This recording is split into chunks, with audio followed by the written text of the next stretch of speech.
first talk, we're going to start with Vishesh, who is going to talk about DRS, Hyperagnostic DNS in CloudStack. And by this, I hand it over to Vishesh. Thank you, Bobby. Morning, everyone. So I'm going to talk about Hypervisor Agnostic DRS. But before we begin, let me first tell you a little bit about myself. I started working with CloudStack after I joined Shapeblue. Prior to that, I had just seen a demo by Rohit at a local meetup. I'm passionate about cloud infrastructure security and recent advancements in AI. OK, moving on. This is the agenda for this talk. I'll give a brief overview of DRS, and then go a little bit into how it works, and finally end it with a demo. Since we don't have much time for the talk, I'll take questions at the end. Before I go into what is DRS, first let me tell the motivation behind it. The primary motivation behind this feature was to incorporate some similar functionality similar to VMware DRS into CloudStack that is compatible with other hypervisors as well, apart from VMware's ESX, I guess. So CloudStack DRS live migrates your VMs within a cluster, right, to optimize their distribution across different hosts. Now, depending on the algorithm, it can either aim maximize the number of hosts which are in use, or minimize the number of hosts which are in use right now, which helps in power savings or basically a better performance, depending on your use case. Since it builds on top of the existing live migration feature, you can use it with any hypervisor CloudStack supports as of now. As of now, we have two algorithms available. One of them is balanced. This is also the default algorithm that we have. Right? So this algorithm distributes your VMs across different hosts in the cluster.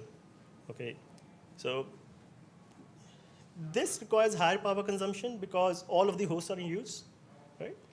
But since the number of hosts running on a single VM are also small, it is less likely to cause contention issues. And in case of failure, impact on running VMs is also minimized. So this algorithm is more ideal for production environments because of these scenarios. This algorithm is similar to how VMware DRS works, right? And so this is basically, let's assume in this diagram, right? We have like 5 VMs and 4 hosts in the cluster. So after we run it, this is how it will look like. In this example, assume that all the VMs have similar memory and CPU. The other algorithm that is available is condensed, right? This is opposite to how balanced works. So this algorithm basically live migrates your VMs to ensure that number of hosts which are in use are minimal, right? Leading to lower power consumption. Also, the lower power consumption depends on the host's power configuration. So that if you have configured it, it will probably use less power and also less carbon emissions. Right? Now, since the number of VMs running on a single host are high in this case, it's likely to cause some contention issues. And also, in case of a host failure, it can cause a huge impact as well. This algorithm is more suited for testing environments where reliability is not that big of a concern. Right? And this algorithm is also similar to VMware DPS, right, which works with VMware DRS, which is for power savings. Right? We summarize the difference between the two algorithms here. Right? In my perspective, basically use the balanced algorithms when you want more reliability, and use condensed when you want lower costs. Yeah, let's see how it works actually. Right? So for a single iteration of DRS, we check if DRS is required or not. And if it is required, we go through each VM in the cluster and the possible destination host in the cluster, right? To identify which migration of which VM to which host will give us the maximum improvement. And once we get the best migration in that iteration, we execute that migration. And we keep on iterating this process until either the DRS is no longer required, or we have exceeded the number of migrations that we could have executed. Yeah, now the algorithms are also pluggable and can also be extended, right? It basically requires you to implement two methods, which one is needs DRS, which basically returns true or false if DRS operation is needed. And the second is the get metrics, which returns you the improvement if migration of a host, what basically the improvement a migration gives you for a cluster and its distribution, right? Yeah.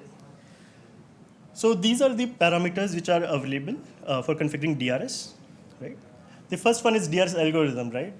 This is simple enough. You can specify the algorithm that you want to execute on a cluster. Right. And then there is DRS imbalance, which defines the level of imbalance allowed in the cluster. So one for condensed algorithm will mean that VMs are running on minimum number of hosts which are possible, whereas for balanced, one means that VMs are equally distributed across different hosts. Setting it to 0 is as good as disabling DRS for the cluster.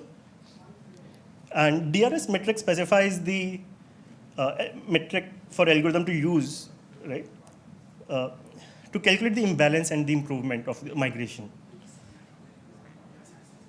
One other important thing to note about DRS metric is that it uses the allocated metrics, not the actual metrics. Yeah, and DRS max migration specifies the number of migrations that can happen in one execution of DRS. Setting this number to a high value can lead to a busy management server, causing issues with other tasks which are being performed by management server. Once you have configured these parameters, you can execute DRS for the cluster manually or via the UI, or you can also automate it as well. To schedule the DRS at regular intervals, you basically set DRS automatic enable to true, and DRS automatic interval as per your requirement. It will basically execute DRS at regular intervals, right? For example, default is 60 minutes, so it will execute every 1 hour. And over time, the number of DRS events will pile up in the database. So you need to set some value for DRS plan expire interval to clean up the old entries. So yeah, let's move on to demo and see DRS in action.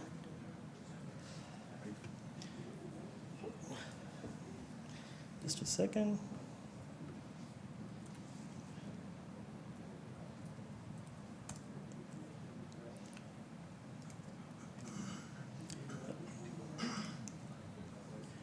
So I've already created some VMs here.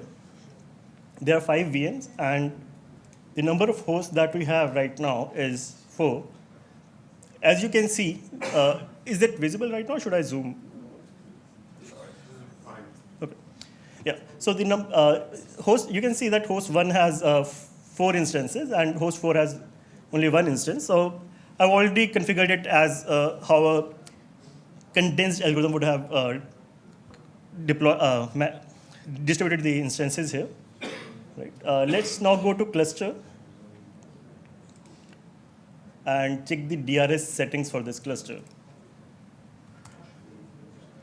Right. So the algorithm that is configured here is balanced, and we have disabled the automatic DRS here, and DRS imbalance I've set to 1 so that we can see the complete best scenario that DRS can give you for an execution.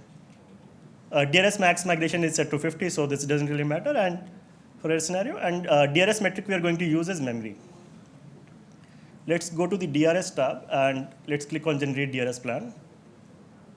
So as you can see, it gives us a plan saying that we need to migrate this instance from host 1 to host 2 and another instance from host 1 to host 3. Now let's execute this. So we get the migrations that it is going to execute and their source and destination host. And we get the status here. So this gets updated every 1 minute. So it will take some time to see what's happening here. In the meanwhile, let's check the host page.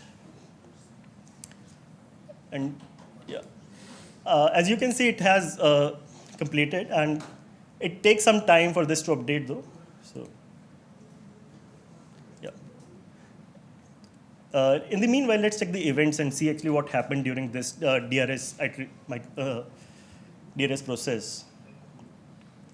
So we get all the events that happened during this process. And first, the cluster DRS was scheduled, and then we basically migrated some VMs. And then we get the completion of those VM migration events. And finally, we get the DRS execution task completion as well. If you refresh it, it's completed. Also, at one time, only one DRS execution is allowed for a cluster.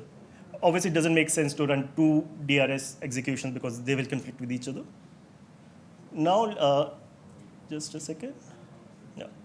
As you can see, the instances are balanced across different hosts. Now, let's set the algorithm to condensed.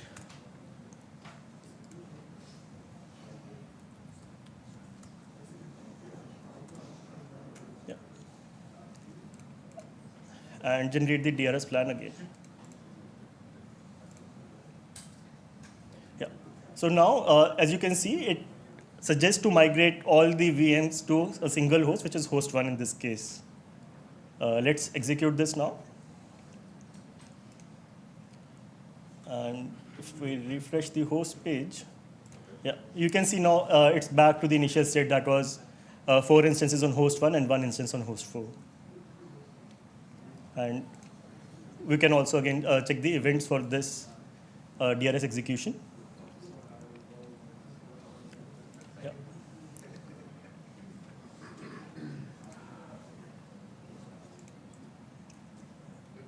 So yeah, that's for the demo actually. Do you have any questions? I do have a question. Yeah. What happens if some of these migration fails? These migrations will fail. So what happens if a live migration fails? It will be the same thing. So it won't retry them in this scenario. Okay, so right, cool. Any questions from the room? Sorry, excuse me, I missed the beginning of the presentation. Does it obey anti-host affinity rules? Yes, it does.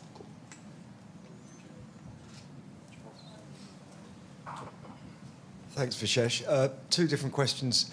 You configured that at cluster level. Does this just operate at cluster level? Yes. It's a cluster level concept. Yes.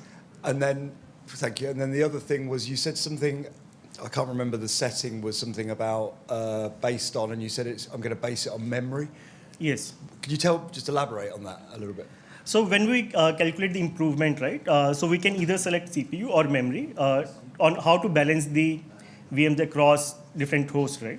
So that's the CPU or the memory of the hosts? No, for the VM. Okay. I mean, for both the host and the VM, right? Because we're considering the capacity of the host and the value we have assigned to those VMs. Okay, so that's how it's deciding where things should go. Thank you. And also, we use the allocated metrics, not the actual metrics that are being used. So it's possible that the actual memory usage of a VM is like only 10 MB, let's say, and it has allocated 1 GB, but so we'll just use the 1 GB memory, not the 10 MB which is being used. All right, next question. Yeah, I was wondering, does it take into account which instance to migrate? Because I can imagine like a very big instance with a lot of memory usage takes longer to migrate. Yeah. So yeah, as of now, there's no configuration as of now to disable that. I mean, it just thinks if this is the best migration, it will just perform that. But if there's an instance that you want to skip from the DRS, you can add a tag on the instance skip from DRS to true, and it will skip that from the DRS. Hi, is it planned to use the actual metrics of the VM? Yes, maybe in the future.